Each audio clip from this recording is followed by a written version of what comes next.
Okay, good morning, everyone. It seems that it's just ourselves. Perhaps this is a problem with online conferences at this stage, after we've been having them for the past 3 years, that people are not attending sessions in the same way that they would do if they were physically present somewhere.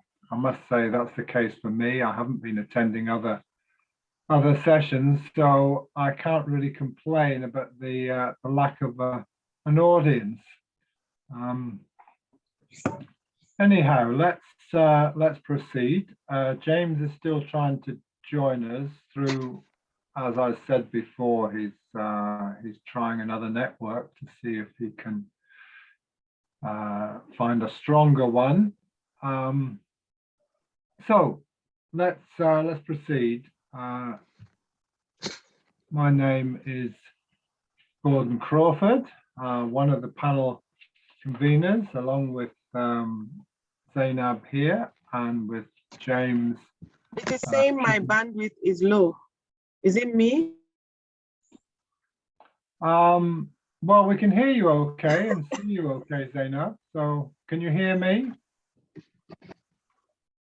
Can you hear me okay?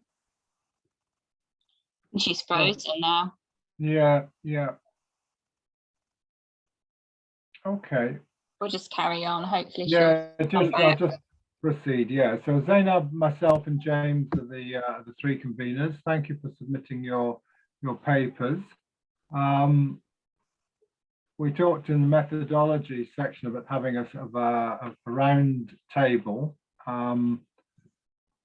with a moderator sort of posing questions, but I foresaw the situation a little bit, that even if we did have an audience, they wouldn't have read the presentations beforehand. So we'll go ahead with 5 minutes for each presentation, and then we can have a discussion afterwards. So Zainab was going to start. Are you? Oh, if you're still there, that's good. That's good. Great. I thought we'd lost you for a little bit. Yeah, it's the network. Can you hear me okay? Yes, I can. Can you all hear me? Yes, fine. So please go ahead, Zainab, with your 5-minute presentation. Okay. So, sorry. The title of my paper is, Women, Conflict and Participatory Research, Why Visual Methodologies Matter. So I think quickly, it is my interest is in terms of how we disrupt the norm in terms of how knowledge is produced. So for example, we always think about, talking about, like the Western gaze in terms of a lot of emphasis made by Western-based scholars. And also when it comes to Africa, we argue that it is mainly, the issue of patriarchy. It is men's voices that is always being heard. So for me, in terms of amplifying women's voices, it goes back to the argument raised by Ndlovu Gatsheni in terms of thinking how knowledge, is produced in Africa. So for me, it is talking about how to amplify the voices of the women in conflict situations, and also about which methodology is perfect, that in this situation, one that will be decolonial. Here I'm talking about the use of participatory videos, storytelling, photo voice, among others, just so that, it is one that will also count as a goal of social justice expressed through and across a wide range of psychological, social, cultural, and economic terrains. It is one for me that passes power back to the women that I work with. So during using participatory video as a documentation tool that provides real evidence, this is one that enables my participants, the women, to be involved actively in in my work, and it is their voice that is being heard, not my voice as the researcher. And it is one that I use to capture an inside view in a lively way. And we also talk about, visual methodologies. So thinking about when we talk about impact in research, and I know Gordon is here. Gordon, I'm sure you will support what I'm saying here. In terms of impact, when we do research, it is not only about the journal article, the book, or the academic outputs. For me, working with women and the issues, related issues, has to do with engaging with policymakers.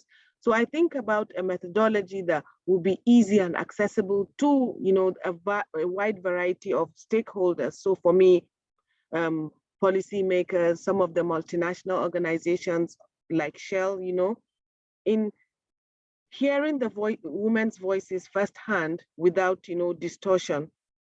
And it is also a medium for conveying and influencing decision making at various levels. Here also talking about being a tool that even the civil society can use.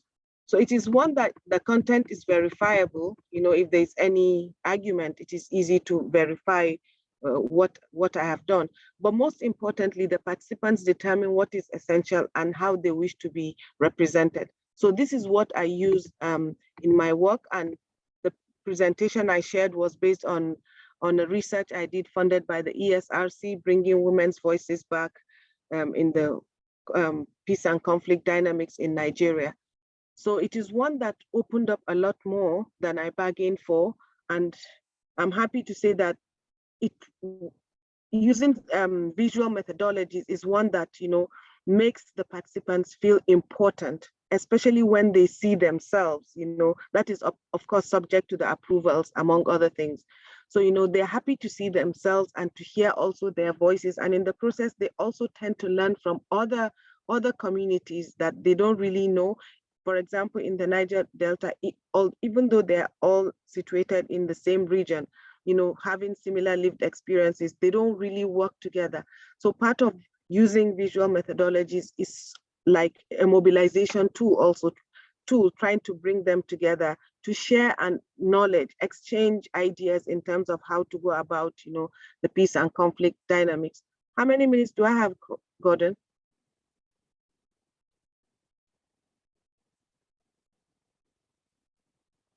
Am I doing good for time? Sorry, just one more, please. Okay, so I'll quickly round up, and I'm happy to take questions, but most importantly, I think for those of us that talk about that use visual methodologies, and myself being African, and I argue for the decolonization agenda in terms of how knowledge is produced in Africa, I argue for the use of participatory methodologies. It is one that really empowers, but most importantly, it amplifies and it gives power, so that it is the voices of those affected that is heard, not only about Zainab or any Western-based scholar. Thank you. Great, thank you very much, Zainab. And you made a number of very pertinent points very quickly and concisely. So thanks for that. I think it was Tamsin next in the running order. Is that right? I'm not sure, but I can go next. Yes. That's fine. Yeah, please go ahead. What I'm going to do, essentially, my PowerPoint is taking you through a particular approach that I've been using with an arts collective in South Sudan called the Story Circle approach. And we've used it across a number of projects now. The work I'm going to talk about today really focuses on trying to use art as a way of understanding what it means to be resilient and what it means to live a dignified life through the perspective of art practitioners, but also communities who engage with art in many different ways, even if they're not artists themselves.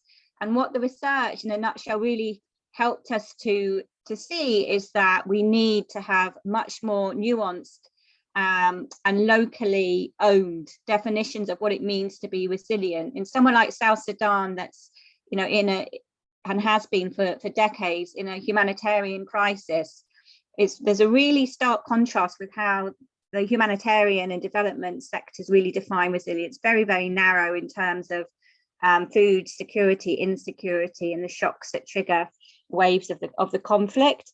So we wanted to really be able to present a much more positive, actually, and empowered perspective or lens on resilience. I'm going to stop there because I just want to show, probably only got time for 3 minutes, of an animation that really detailed some of the findings that came out. So, right, here we go. I'm hoping this is going to work. So tell me if you can't see it. Can we all see it?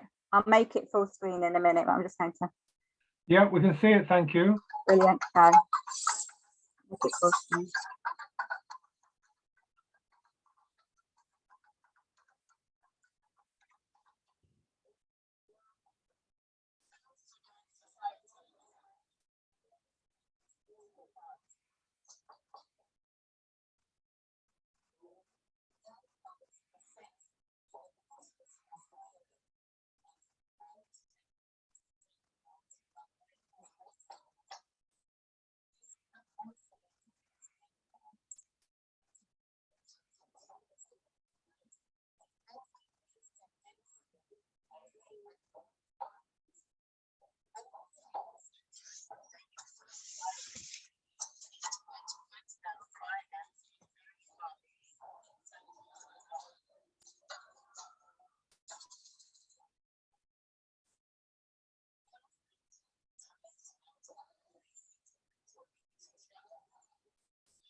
I'll stop there in the interest of time. Obviously, you can watch the whole animation if you want to. It's on the PowerPoint, but I hope you just get a flavour of what we were trying to do, really to kind of contrast the different images of what it is to be a man and a woman in South Sudan and the challenges, to really contrast the kind of humanitarian and development perspective that tends to be very negative, and give a much more positive sense of how people do find resilience and motivation to continue, and how art in a context like South Sudan is really important in that process. So I'll stop there. Here was the audio. I could only see the pictures. Oh, I don't know, maybe it's from my own side. I don't know if Gordon or Hippolyte could hear.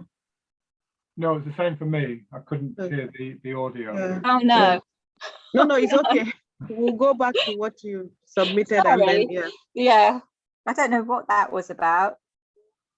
So you could hear it fine, could you, Tamsin? Yes. I wasn't on mute, was I? No. No, don't think so. Oh, okay. Some technical glitch. There we go. It seemed to, I mean, but for me, I could hear a little bit in the background, but it wasn't clear whether it was, you know, commentary from the video or not. Oh, well, that's something for you to watch later with a cup of tea. Indeed, yeah. Okay. We've, I mean, it's very interesting, and certainly have questions to ask about the video, etc.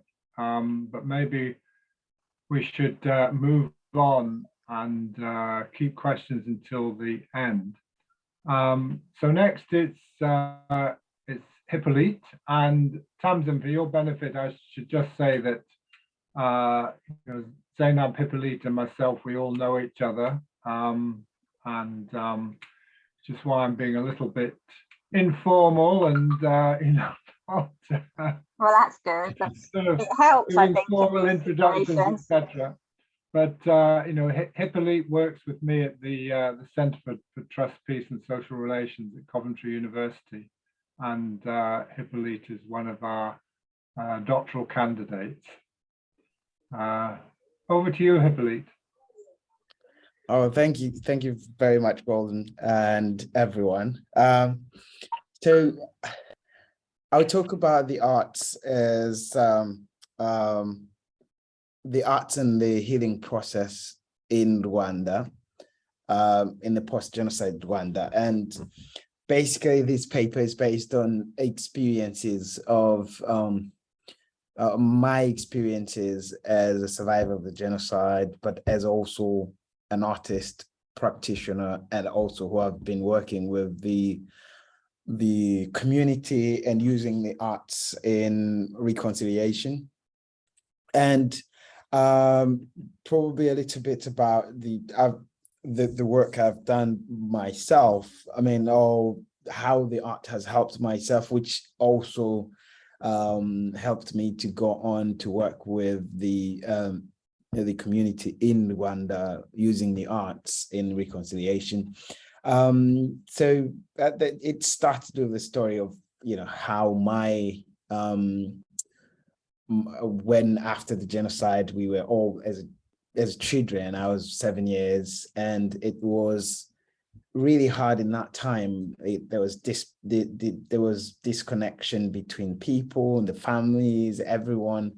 And the only language that probably people could speak was, you know, emotions. And that was the only thing that people could understand.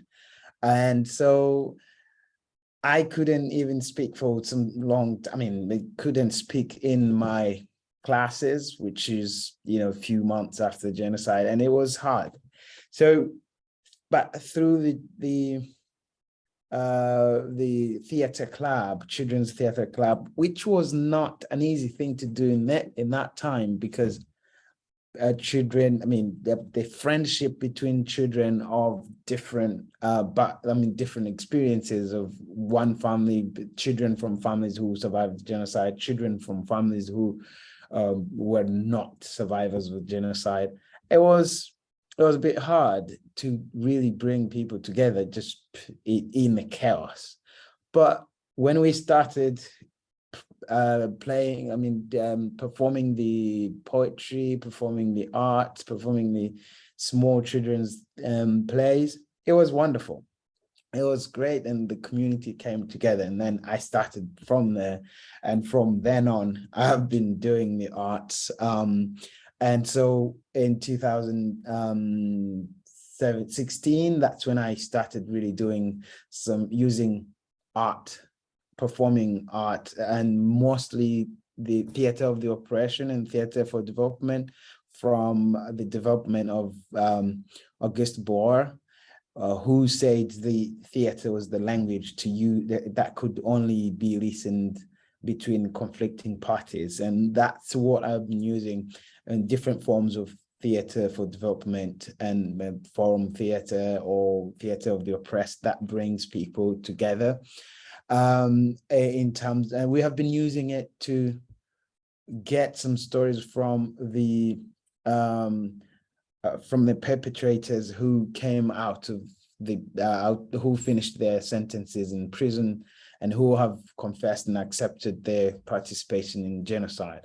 We've been bringing them together, and they have been telling their stories through theatre with the survivors together. So they play, we do plays, community theatre, and they show how they have done. And now recently we have moved into the radio drama, which has had a lot to do with the pandemic. I mean, it was good in the time of pandemic where we had lots of stories collected and they could record, and now we have another play that looks at the trust in the Great Lakes region, and it's been a wonderful way in that's in my experience. But also it's recorded also after the genocide. Rwanda has had to use the arts, sing songs, scriptures,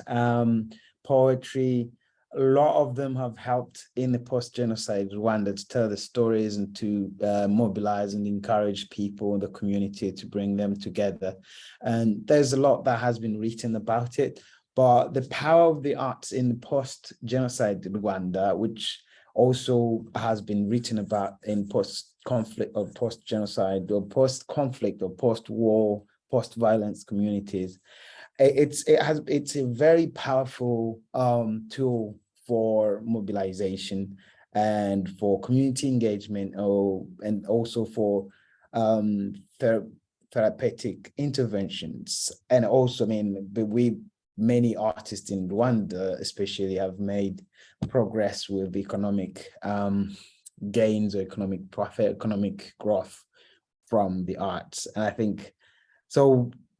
My recommendations from the work I've been doing and from the research that has been done about the arts in building peace, it's any conflict, any community in post-conflict where the chaos is dominating. I mean, which is that community, any community really, they have to give the big, but when you with a big place for the arts in this chaos, because it's the only tool or the method that can help us to understand things that in other methods cannot get to.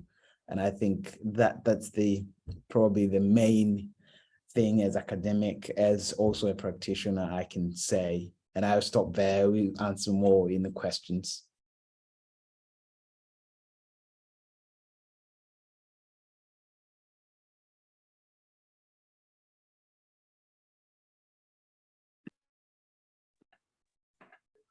Sorry, Hippo, just struggling to unmute myself there. Yeah, thank you very much. That's very powerful, and how the arts have been used, your own personal experience of the Children's Theatre Club, etc., and then up to date with the radio drama, and fascinating, very difficult in the post-genocide situation in Rwanda, but also emphasizing the importance of arts-based methods. And I think that links up very well to the presentation from James and myself. Unfortunately, James is not here. I've been getting messages from him, and he's unable to get a strong enough internet connection from where he is in Cameroon. So let me give a brief presentation of our work on collage making in conflict research. And I mean, it was James who initiated the collage making in our last research project. We've been working together on the Anglophone conflict in Cameroon for the past few years. The conflict has been ongoing since late 2016, and we've been working together. And in our last project, which was entitled Voices from Ground Zero, and that aimed to highlight the perspectives of those most affected civilians, most affected by the conflict, including both internally displaced people and also those remaining in the conflict zones, which is known locally as Ground Zero. But of course, as Hippo has said, speaking about the conflict, people who've experienced, extreme violence, etc., then speaking about it is not always so easy. So we did have the more traditional sort of focus group discussions and interviews, but also we wanted a method which involved non-verbal expression and therefore collage making. I think collage making is particularly suitable because for me as someone who can't draw to save his life, any sort of drawing would be much more challenging. But when you can use you can stick objects on paper, you can cut things out to represent your experiences and perspectives. It's a very appropriate means for everyone who, including those who don't have sort of artistic skills. But that non-verbal expression can be especially important for those research participants who've experienced firsthand the traumas of conflict.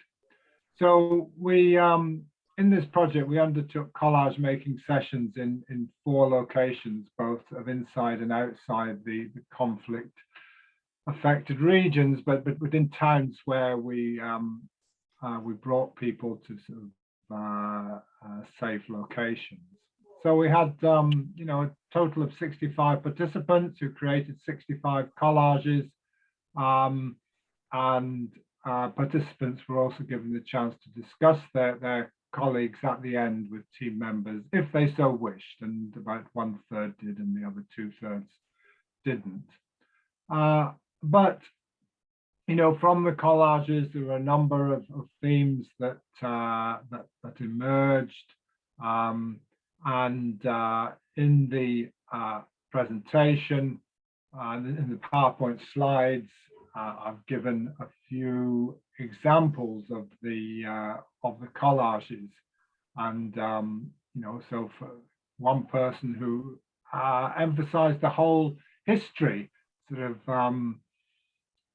captured the whole historical background from the sort of botched reunification at independence through the 70s and the 80s and up to the present time and the trigger events, the peaceful demonstrations by lawyers and teachers, which were heavily repressed, and that led to separatist voices taking center stage in the rise of armed separatist groups and the conflict with the military, which has been ongoing since late 2017. Another collage looked more at the sort of the more immediate causes of the conflict. A number of them looked at the consequences of the conflict, including mass displacement, the closure of schools, child soldiers, rape, and other forms of gender-based violence, destruction of property, the burning of villages, etc. There's some very harrowing stories were included in those, which I think would have been difficult to speak about verbally. There's one very harrowing of military atrocities, a woman whose daughter was raped and her husband killed. And then there are issues of ways to resolve the conflict.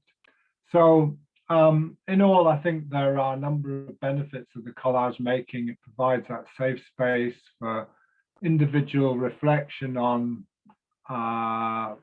people, conflict affected people, their experience, their perspectives on the conflict. It gives them the ability to creatively and non-verbally depict their experiences without the requisite artistic skills. That non-verbal expression can be potentially less distressing than the verbalization of traumatic experiences. But also there's limitations. Despite there being less risk than other research methods, collage making still entails the potential for causing distress to participants, given their reflecting and recollecting experiences of extreme violence. Okay, I'll leave it there, and we only have about 10 minutes left, but let's open it up for questions and comments between ourselves. Can I start, Gordon? Please, Zainab. Yeah, go ahead. Yes, Tamsin, very interesting presentation. I just want to ask you, the process, in terms of how you went about producing the animations, who did you work with? And perhaps I can reach out to you later to discuss more, but if you could please just share something about the process and challenges. Of course, yeah, please do. So the animation, the narrative in the animation was based on qualitative data that we collected through an approach that we call story circles, which actually comes from this was developed by this arts-based organization in South Sudan called the Likakiri Collective. And it's a very simple but very effective approach. I mean, you essentially bring people together almost like a focus group, but you use this idea that we're going to share and tell a story together as the way into actually then sharing what often become quite traumatic life experiences. So there's different ways of approaching the story circle. It might be that the facilitator just asks people to share life reflections, or it might be sometimes they bring an object and they say, please, can you just tell us a story about something in relation to this object, how you use it, or what it resonates for you. And then these story circles then are transcribed and are just treated and coded actually as sort of any kind of focus group or qualitative life histories interview. But it's such an incredibly rich approach. I mean, Gordon's already touched on it. I think we all have actually, that art is such a creative processes are so powerful in terms of creating these very safe spaces. And people are very free. They can even very much personalize what they're sharing, or they can detach themselves and share other stories or perceptions rather than having to share their own experiences. So we produced a number of these story circles for a particular project that was looking at art heritage in South Sudan, and we were working with a network of artists.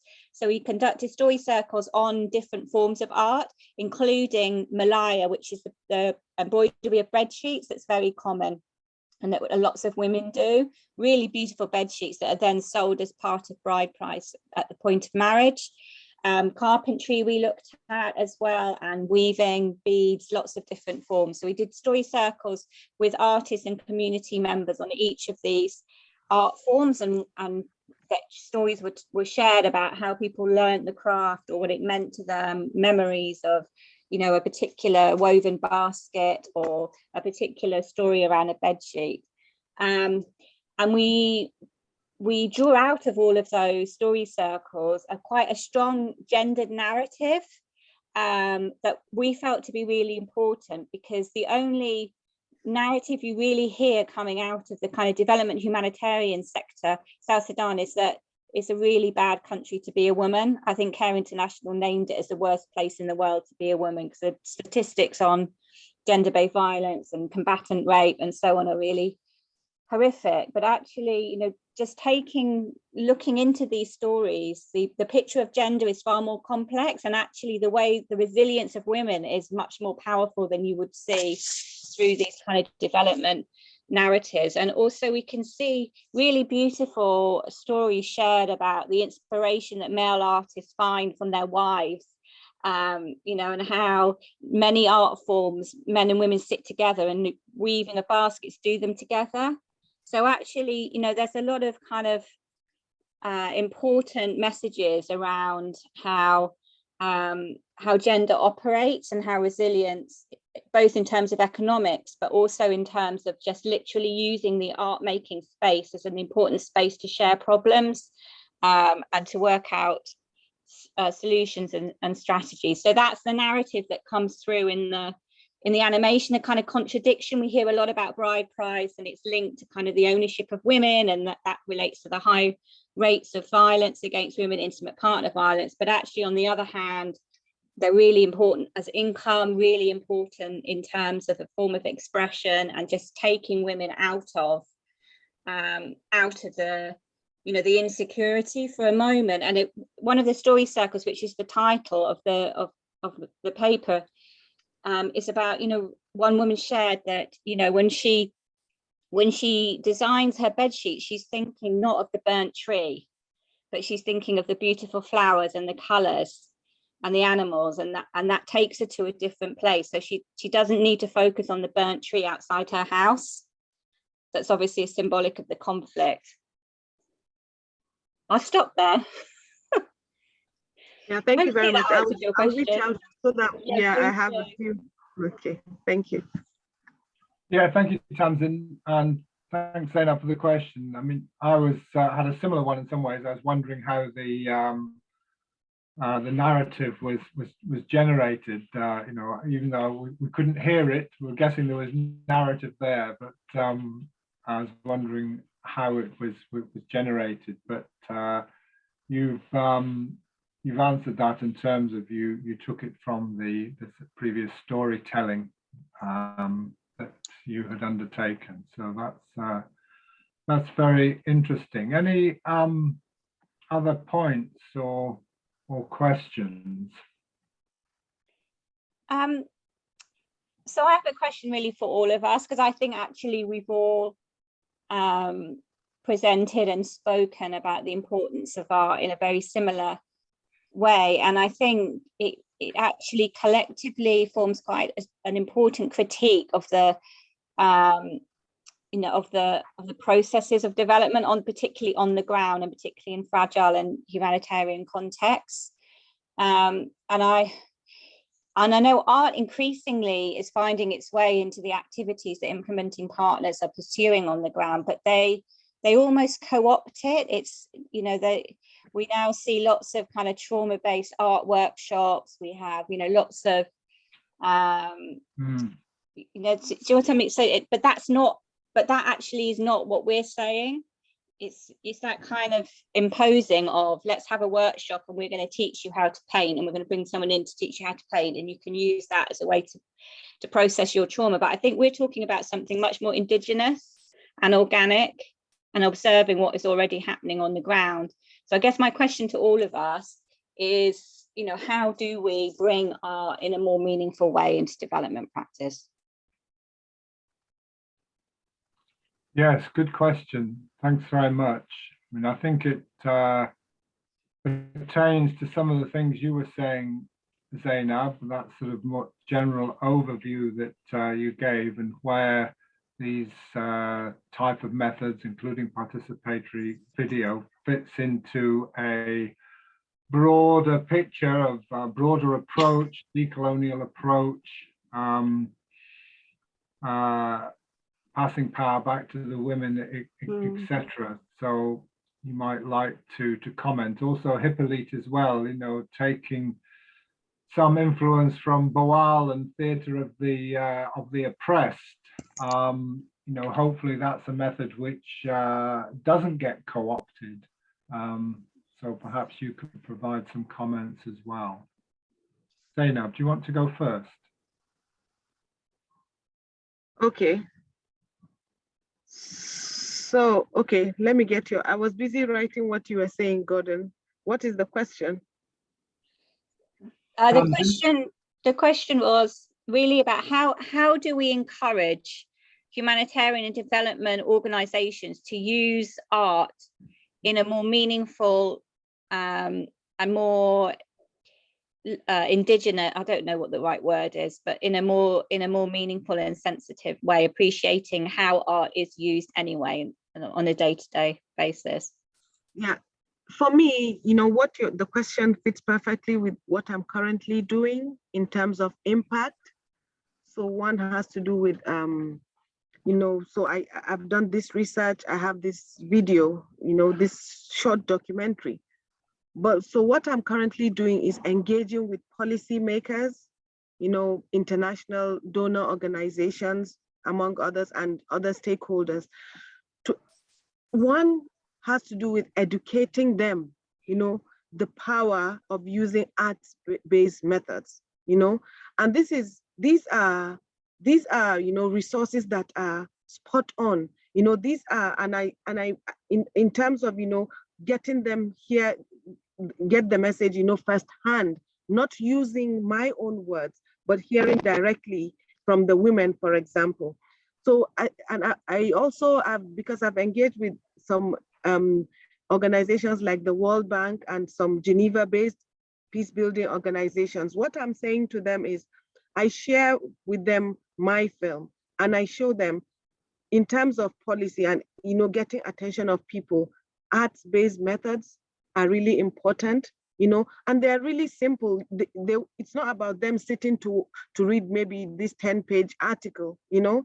So these are very short and spot on, and it won't take their time. And really, even sometimes during their meetings, you know, some of like the short clip, the animation clip that you shared with us now, this is something that can be screened, just 2-3 minutes, and that is all.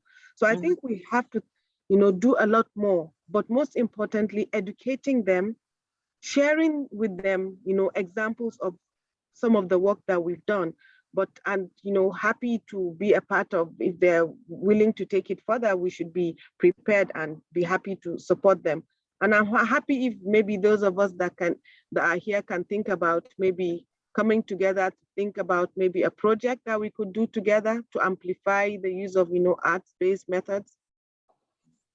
Definitely. Yeah. But I wouldn't say a lot more, but I think the way to share the impact of the arts from different communities would be really important projects, maybe to maybe like, if there was something to do in many countries to show the impact of arts in the communities that are now in chaos, which is basically the whole world. It will be amazing. Again, if you look at everything that has been happened in practices of the art, you'll find out that mostly the projects that talk about the arts are less funded. Yeah, so the funding in the arts, not to be looked at as leisure, but something that is important in the community today. So looking at doing more projects that shares the impact of the arts in the communities is very important. I would say that's probably one of the main thing I can think of now. Thanks, Hippo. Yes, I mean, I would just add a little bit. I mean, somewhat different approach that maybe we shouldn't be so focused on these sort of external organizations, the humanitarian and development organizations, you know, taking the little bit I know about Boal and the theatre of the oppressed, for example, then, you know, my understanding is that the main focus there is on those communities that are involved, the participants, in order to sort of engage those communities in self-reflection and self-mobilization, etc. And, you know, perhaps that's the basis of the most significant aspect of arts-based methods. And yes, other organizations may take them and co-opt them, but maybe you know, our role as I think Zainab was saying at the outset, you know, is to be sort of true and genuine to the research participants, and to you know, give them the opportunity to express themselves and their perspectives and their experiences, you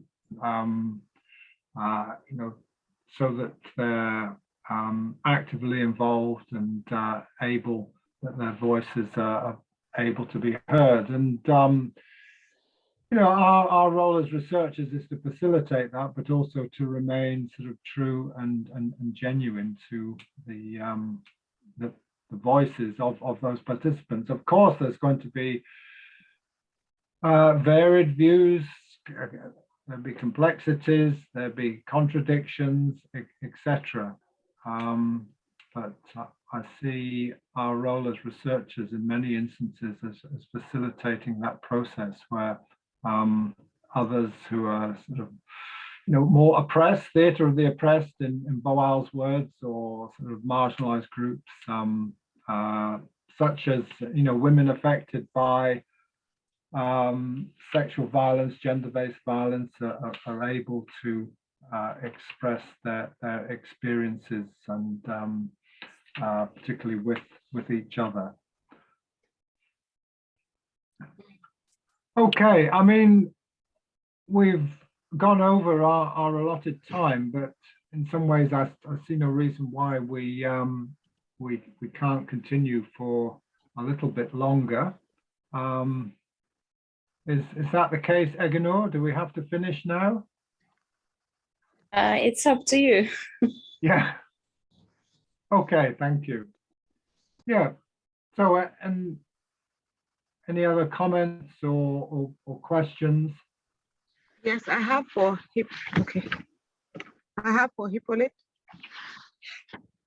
Very interesting presentation also, Hippolyte. I just want to ask, you know, because, you know, in Rwanda, bringing together, you know, the perpetrators, you know, and also the victims together in the spaces that you spoke about. Let me go back. I wrote the question.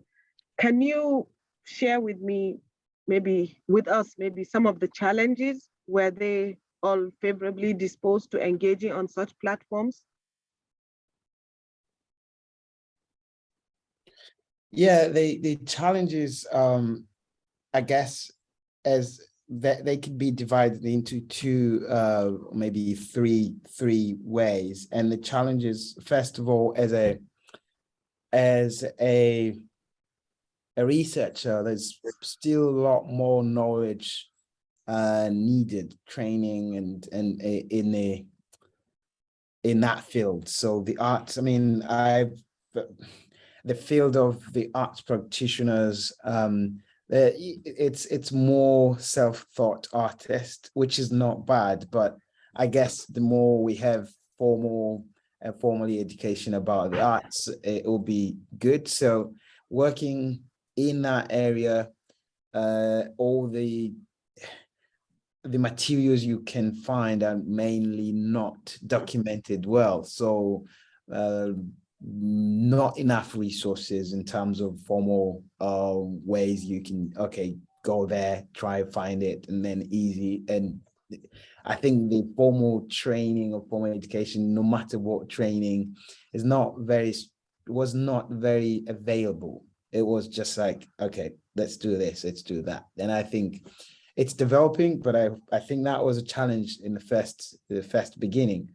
And I'm only talking mostly about the performing arts and theatre, which is what I basically do more often.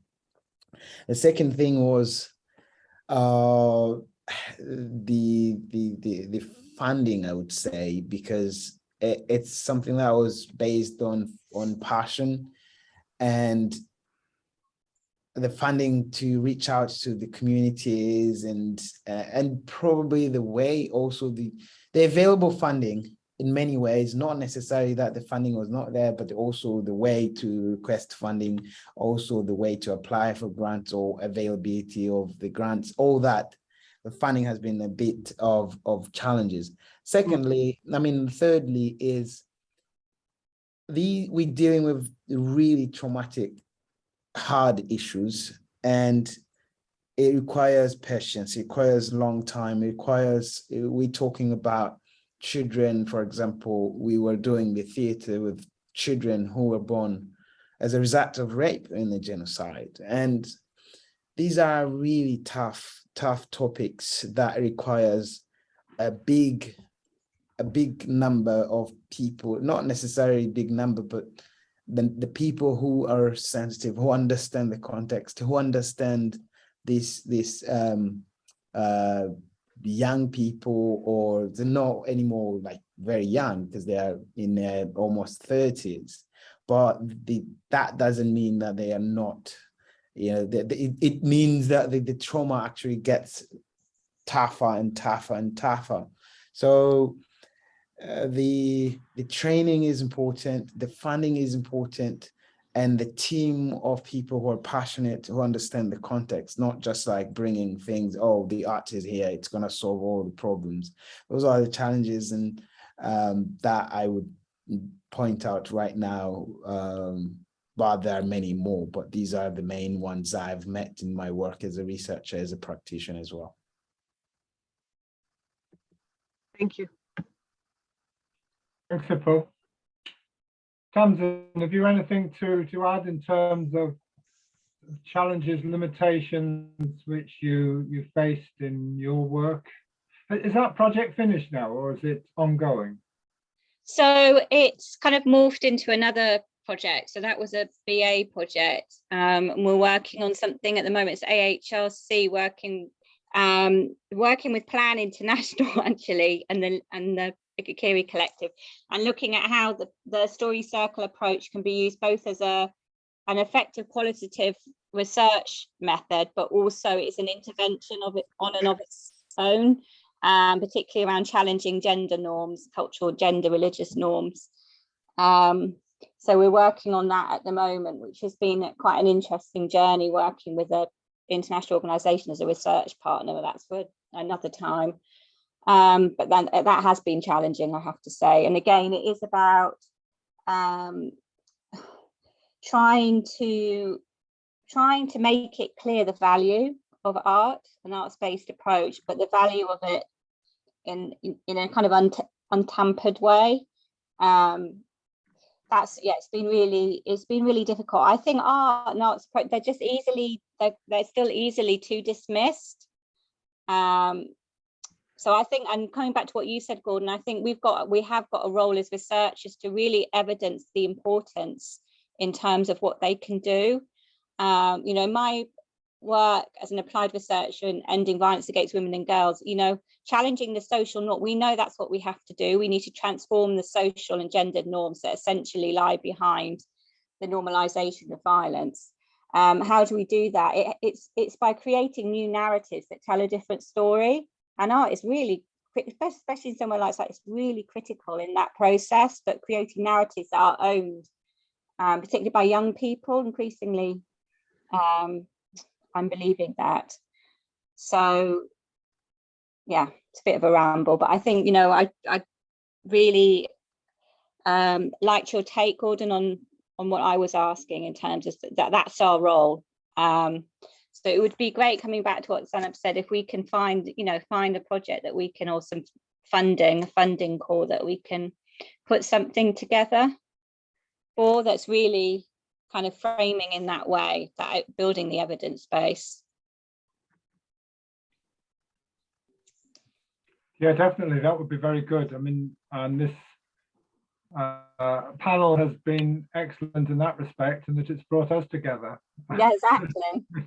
And there's also James in Cameroon, and James is quite remarkable because, you know, he's a professor of political science, international relations, but he's also got a former life as an artist and a sculptor. Oh, wow. You know, he's a practitioner of sort of arts-based methods, you know, in his own work. So it's a shame that James couldn't make it, but I'm sure we'll be able to involve him at in another time. I mean, this is just, I suppose, one comment. I mean, slightly sort of left field maybe, but you know, I looked at the video before Tamsin, you know, the animation, and you know, this isn't particularly new, but one thing that struck me, which is also in common with the conflict in Cameroon and with other conflicts, and it's around this question of gender-based violence, you know, and the horrific sort of prevalence of gender-based violence in conflict situations, and that comes not only from, you know, it's not only the rape and violence which is committed by the warring parties, but it's also the increase in, I mean, what you're calling sort of, you know, intimate partner violence or domestic violence, etc.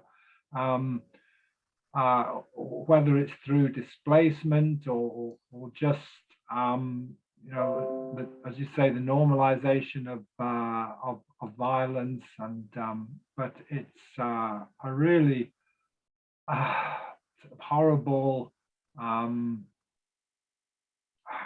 characteristic of so many conflicts, and I don't know, to work around that might be an issue.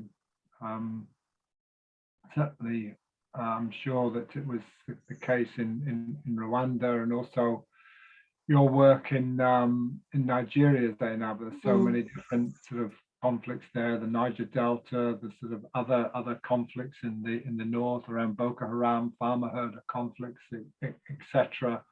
And I'm sure that the you know, the sort of sexual and gender-based violence element is really significant there as well.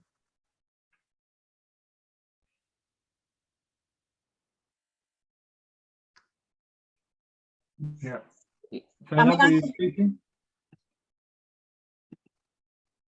You're muted, Zainab. Go ahead, Tamsin.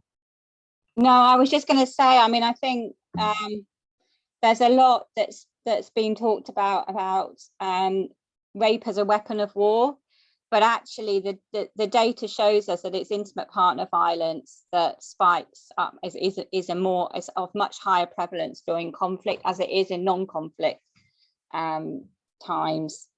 And it was just a comment. Zainab. Oh yeah, I do agree, Gordon. The issue of, you know, intimate partner, you know, violence is very high.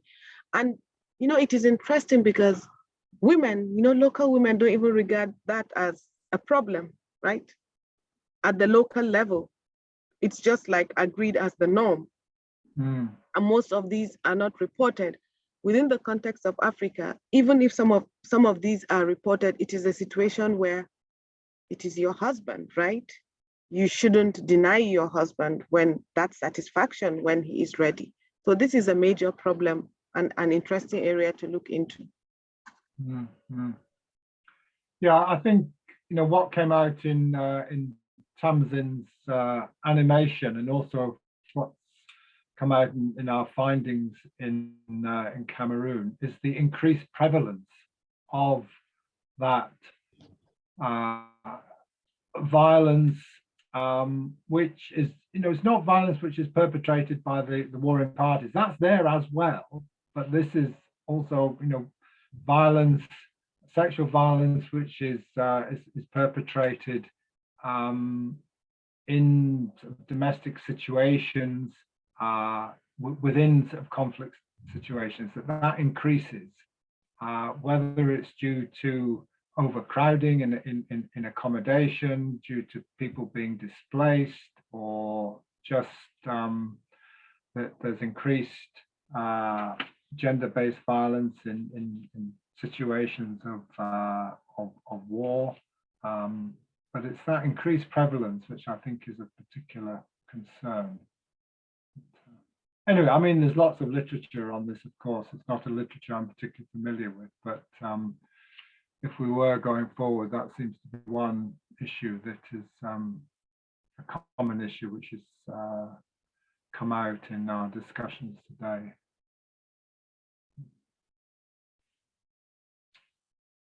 Okay, it's 12 o'clock, so we've had an hour rather than 40 minutes.